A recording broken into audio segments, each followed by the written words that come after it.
Today, we're talking about neutral density filters, what they are, and how they can help you.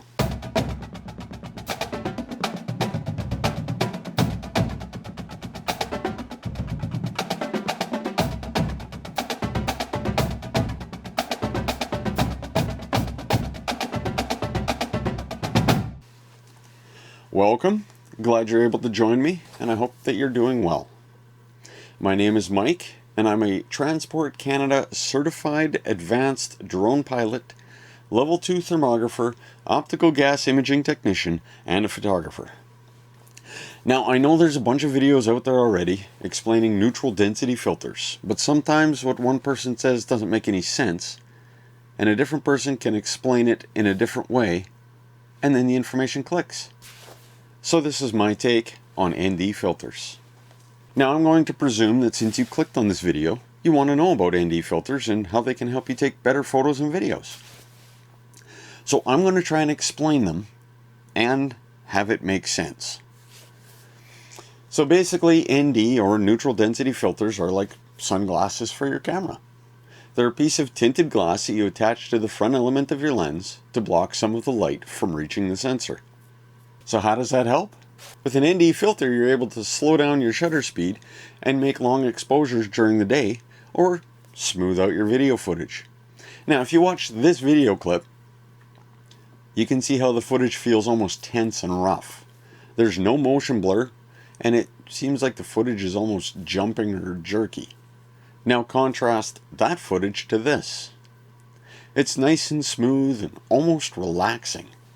That's the difference an ND filter can make. So the major thing you need to worry about, other than if it'll fit your lens, is color cast.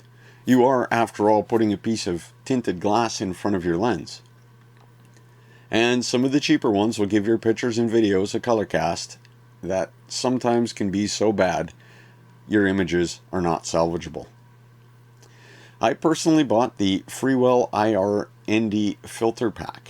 They go from ND4 to ND64 and have no noticeable color cast, at least not to me. They also block some of the infrared light reflections, so the colors are a bit richer and slightly darker. The ND4 filter cuts 2 stops of light, while the ND64 cuts 6 stops. Now, this is not sponsored. I bought these filters with my own money. Now, I will show you some pictures. Due to the weather, I'm unable to fly today, but this will give you an idea of what we're dealing with.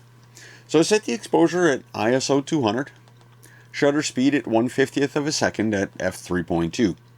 I've locked all these settings so they will not change for any of the following pictures. Looking at this picture with no filter, you can clearly see nothing. It is all way overexposed. There's nothing you can do to save this picture. It is complete garbage. As we step up the density of the filter, each picture gets better and better. ND4, 8, 16, 32, and of course 64. The ND64 picture is properly exposed. I know it's not a great picture, but it's cold outside and I didn't feel like going out there. So hopefully you got some useful information from this video. If you want more information, feel free to contact me in whichever manner you are the most comfortable. Also, if you don't mind, on your way out of the video, if you could hit one of the thumbs, preferably the one pointed up, it does help out a lot. Leave a comment below if you would like more information on anything I mentioned in this video. And if I provided you with some value, please consider subscribing. You can also follow Gradient Imaging on Facebook and Instagram. Links will be in the description below. So until next time, bye-bye.